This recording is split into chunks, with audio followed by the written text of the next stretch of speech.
Britain, France, रूस, चीन, Algeria, Denmark, Greece, Guyana, Pakistan, Panama, Korea गणराज्य, सियरा लियोन, स्लोवेनिया, सोमालिया। ये वो देश हैं जिन्होंने संयुक्त राष्ट्र सुरक्षा परिषद यानी यूएनएससी के गजा में युद्ध विराम कायम करने वाले प्रस्ताव के पक्ष में वोट किया। मतलब ये देश नहीं चाहते कि गजा में इजराइल के हमले जारी रहें, वहां पर शांति बने। लेकिन इन 14 देशों के वोट पर खुद को दुनिया का चौधरी समझने वाले देश अमेरिका का वीटो पावर वाला एक वोट भारी पड़ा। मतलब अमेरिका को सभी बंधकों की रिहाई और मानवीय सहायता प्रतिबंधों को हटाने की मांग वाला यह प्रस्ताव रास नहीं आया और उसने एक तरह से टांग अड़ाते हुए इजराइल को गजा में विनाश करने के लिए हरी झंडी दे दी है। तो इस तरह से 14 हां पर एक नो भारी पड़ गया। आखिर अमेरिका ने ऐसा क्यों किया? यूएनएससी में वीटो पावर का मतलब क्या होता है? इजराइल ने कैसे इस प्रस्ताव का विरोध करने वालों को ही लताड़ लगा दी? इजराइल गजा संघर्ष को खत्म करने का वादा करने वाले डोनाल्ड ट्रंप को हमास ने क्या कुछ खरी खोटी सुनाई? आज नवभारत टाइम्स पर सारी दुनिया शो में इसी बात पर बात होगी। नमस्कार, मैं रविंद्र सिंह आपके साथ। तो हमास को लेकर अमेरिका के इस प्रस्ताव को लेकर क्या मांग थी जिसे स्वीकार नहीं किया गया? आइए पहले ये जानते हैं। यूएनएससी के रेजोल्यूशन में अमेरिका की 2 मांगों को शामिल नहीं किया गया था। अमेरिका की डिमांड रही कि रेजोल्यूशन में हमास की तरफ से इजराइल पर किए गए 7 अक्टूबर 2023 के हमले की निंदा की जानी चाहिए। इसके साथ ही अमेरिका की मांग यह भी थी कि हमास के लड़ाके हथियार डाल दें और गजा को छोड़कर चले जाएं। लेकिन जब यह बात स्वीकार नहीं की गई, इस प्रस्ताव में शामिल नहीं हुई, तो अमेरिका ने अपनी शक्ति का इस्तेमाल कर लिया। अमेरिका का यह वीटो उसका इजराइल को समर्थन दिखाता है। जब उसे अपने देश के नागरिक को हमास की कैद से छुड़ाना होता था, तब उसने बिना इजराइल के हमास से सीधी बातचीत कर ली थी। लेकिन जब गजा पट्टी के हालात सुधारने का मौका आया, तो उसने वीटो कर दिया, यानी उसने अपनी ताकत दिखा दी। अमेरिका के इस कदम को कई देश और मानवाधिकार संगठन नैतिक नाकामी और अंतर्राष्ट्रीय कानून का उल्लंघन बता रहे हैं। वैसे भी जिस तरह से अमेरिका से संचालित सहायता संगठनों पर इजरायली गोलीबारी हो रही है, उसे लेकर भी मानवाधिकार संगठनों ने सवाल उठाए हैं। आपको बता दें कि गजा में पिछले कुछ महीनों से चल रहे इजरायली हवाई हमले ने भीषण मानवीय संकट पैदा कर दिया है।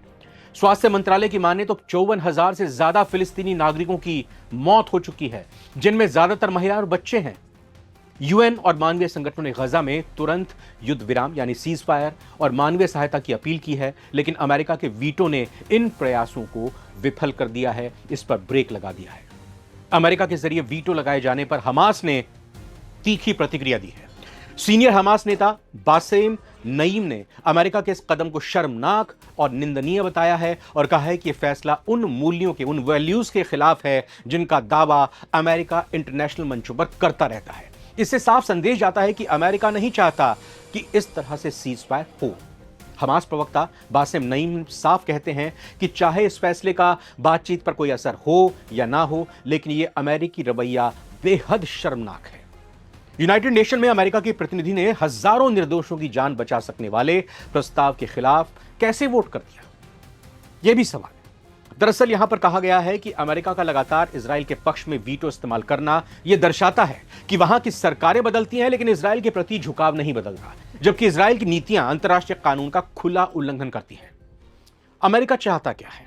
अमेरिकी प्रतिनिधि डोरोथी शिया, जिन्होंने यूएन में इस प्रस्ताव पर वीटो किया, उन्होंने कहा कि यह वीटो चौंकाने वाला नहीं होना चाहिए, क्योंकि अमेरिका ऐसे किसी प्रस्ताव का समर्थन नहीं करेगा जो हमास की निंदा ना करे। किसी भी प्रस्ताव में हमास को हथियार और गजा दोनों छोड़ने का जिक्र होना ही चाहिए, तभी वो इस प्रस्ताव पर कुछ विचार कर सकते हैं। उनका यह भी कहना था कि संघर्ष के शुरू होने के बाद से ही अमेरिका ने बहुत स्पष्ट रुख अपनाया कि इजराइल को अपनी रक्षा करने का पूरा अधिकार है। उन्होंने तो साहब यह भी कह दिया कि यह प्रस्ताव सिर्फ वीटो खिंचवाने के लिए तैयार किया गया था। मतलब जानबूझकर यह बाकी 14 देशों की तरफ से देखा जा रहा था कि अमेरिका इस पर वीटो करता है कि नहीं करता है। यह गजा जंग शुरू होने के बाद अमेरिका के जरिए सीज फायर प्रस्ताव पर 5वीं बार वीटो लगाया गया। ट्रंप प्रशासन के मध्यस्थों के जरिए हमास और इजराइल के बीच कतर में बातचीत चल रही है, लेकिन फिलहाल वो ठप पड़ी हुई है। अब वीटो जब अमेरिका ने लगाया तो इजराइल का भी रिएक्शन सामने है। इजराइल के संयुक्त राष्ट्र में प्रतिनिधि ने अमेरिका का आभार व्यक्त किया, उनको थैंक यू कहा है और कहा है कि अमेरिका ने सत्य और न्याय का साथ दिया। उन्होंने कहा कि प्रस्ताव के जरिए दुनिया हमास को यह संदेश देती कि बंधकों को रोके रखो, समझौते से इनकार करो, फिर भी तुम्हें मान्यता मिल जाएगी। वहीं इजराइल के संयुक्त राष्ट्र में राजदूत ने सुरक्षा परिषद के उन मेंबर्स पर निशाना साधा जिन्होंने इस प्रस्ताव के पक्ष में वोट किया। उन्होंने कहा कि अपने तुष्टीकरण और समर्पण को चुना है। यह रास्ता शांति की ओर नहीं बल्कि आतंक की ओर ले जाता है। यूएनएससी में प्रस्ताव पर वोटिंग ऐसे समय में हुई है जब इजराइल ने मार्च में 2 महीने के युद्ध विराम को खत्म करते हुए गजा में एक बार फिर से सैन्य अभियान शुरू कर दिया है। आपको बता दें कि 20 लाख से ज्यादा लोग इस वक्त फंसे हुए हैं गजा में, जहां अकाल की स्थिति बन रही है, भूखमरी फैल रही है, जरूरी सामान की भारी किल्लत, खाने पीने की व्यवस्था नहीं हो पा रही है। भले ही इजराइल ने 11 हफ्ते से जारी नाकेबंदी को हाल में खत्म किया हो, लेकिन अब वहां हालात बिल्कुल भी सामान्य नहीं हुए। डोरोथी शिया ने कहा है कि हम शांति चाहते हैं, लेकिन शांति का मतलब हमास को फिर से मजबूत होने देना नहीं हो सकता। इजरायली सेना ने जीएचएफ केंद्र, जहां पर शरणार्थियों को खाना पानी देने के लिए सेंटर्स बनाए गए हैं, उसको भी वॉर जोन घोषित कर दिया है। मतलब वहां पर भी लड़ाके इजराइल के सेना हमला कर सकती है, गोली बरसा सकती है। हम देख भी रहे हैं इस तरह की तमाम घटनाएं घटी हैं। गाजा में स्वास्थ्य अधिकारियों के मुताबिक 4 जून को अलग अलग इजरायली हमलों में कम से कम 95 फिलिस्तीनी मारे गए, 440 से ज्यादा घायल हो गए। गजा में इजरायली हमले लगातार बढ़ रहे हैं। मध्य गजा और पूरे क्षेत्र में इजरायली हमले लगातार जारी हैं और इस बीच इजरायली सेना ने लोगों को जीएचएफ के केंद्रों पर जाने से मना कर दिया है। मतलब आप खाने के लिए, पीने के लिए, पानी लेने, रोटी लेने के मत जाइए। जो इजराइल की सेना ने चेतावनी जारी की है उसमें कहा गया है कि इन इलाकों को युद्ध क्षेत्र माना जाएगा और यहां पूरे दिन के लिए सहायता को रोक दिया गया है। दक्षिणी गाजा में 1 जून को खाना बांटने के दौरान गोलीबारी हुई, जिसमें 32 फिलिस्तीनी लोगों की मौत हो गई थी। गजा के सरकारी मीडिया ऑफिस ने कहा था कि दक्षिणी गजा के राफा शहर में एक सहायता वितरण केंद्र के पास इजरायली सेना ने गोलीबारी की थी। 32 लोगों की जान चली गई, 232 लोग घायल हो गए। एक रिपोर्ट के मुताबिक 27 मई को 100 से ज्यादा फिलिस्तीनी मारे गए और 300 से ज्यादा लोग इसमें घायल हुए थे। अब ऐसी स्थिति में अमेरिका ने अपनी वीटो का इस्तेमाल करके आखिर क्या उदाहरण पेश किया है?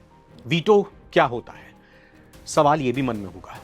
तो इसका जवाब यह है कि यूएनएससी में वीटो का मतलब किसी भी महत्वपूर्ण फैसले को अस्वीकार करना या उसको नकारने का अधिकार होता है। यूएनएससी में 15 देश हैं। इनमें से 5 यूएनएससी के परमानेंट मेंबर्स हैं। अमेरिका, चीन, फ्रांस, रूस और यूनाइटेड किंगडम यानी इंग्लैंड, ये 5 स्थायी सदस्य हैं। यूएनएससी के चार्टर के मुताबिक सभी सदस्य देशों के पास एक वोट का अधिकार होता है।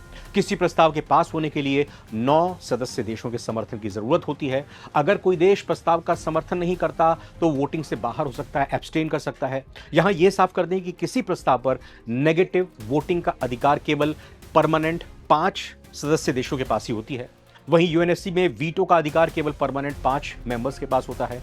इन 5 देशों में से कोई एक अगर यह चाहता है कि प्रस्ताव पास नहीं होना चाहिए तो वो अपने वीटो का इस्तेमाल करके उसे खारिज कर सकता है। अगर परमानेंट 5 देशों में से किसी को यह लगता है कि वो समर्थन नहीं है लेकिन प्रस्ताव पास किया जा सकता है तो वो वीटो करने की जगह पर वोटिंग प्रक्रिया से खुद को अलग कर लेता है। आपको बता दें कि यूएनएससी में अब तक 300 से ज्यादा बार वीटो का इस्तेमाल किया गया है। सभी देशों में सबसे ज्यादा वीटो का इस्तेमाल रूस ने किया है। अब आपके मन में यह भी सवाल होगा कि परमानेंट मेंबर के पास वीटो के रूप में इतनी बड़ी ताकत मिली है तो फिर सुरक्षा परिषद का मतलब क्या रह जाता है? तो आपको बता दें कि यूनाइटेड नेशंस सिक्योरिटी काउंसिल संयुक्त राष्ट्र का एक प्रमुख अंग है जिसका मुख्य काम अंतर्राष्ट्रीय शांति और सुरक्षा को बनाए रखना होता है। लेकिन कितनी सुरक्षा और शांति ये यूएनएससी बनाकर रख रही है वो यूक्रेन और रशिया की वॉर में हम देख रहे हैं। वो हम देख रहे हैं किस तरह से इजराइल और गजा की लड़ाई में हो रहा है। भारत पाकिस्तान में क्या इसका रोल रहा वो भी हमने देखा। हमास इजराइल के बीच संघर्ष का सिलसिला साल 1948 से जारी है। इसने भीषण रूप 7 अक्टूबर 2023 को लिया जब हमास ने इजराइल पर हमला किया जिसमें 815 नागरिकों समेत 1195 इजरायली और विदेशी नागरिक मारे गए। हमास ने 251 इजरायली लोगों को बंधक बना लिया था। हमास ने इस हमले को इजराइल के कब्जे, गजा की नाकाबंदी और हजारों फिलिस्तीनी कैदियों की रिहाई की मांग के लिए किया। इजराइल ने जवाब में गजा पर बमबारी शुरू की और 27 अक्टूबर 2023 को जमीनी हमला शुरू किया। इजराइल का कहना है कि उसका मकसद हमास को खत्म करना और बंधकों को रिहा करना है। इस युद्ध में 55,000 से ज्यादा फिलिस्तीनी मारे गए जिनमें ज्यादातर महिलाएं और बच्चे थे। इजराइल में 1200 से ज्यादा लोग मारे गए हैं। गजा में 80% लोग विस्थापित हो चुके हैं। ज्यादातर पब्लिक इंफ्रास्ट्रक्चर तबाह हो चुका है। इजराइल ने किसी भी बिना शर्त या स्थायी युद्ध विराम की मांग को खारिज कर दिया और अब अमेरिका के वीटो से यह साफ हो गया कि गजा पर सारी दुनिया एक तरफ और वीटो वाला अमेरिका और उसका साथी दोस्त इजराइल दूसरी तरफ। इस वीडियो में इतना ही। बहुत बहुत धन्यवाद। नमस्कार।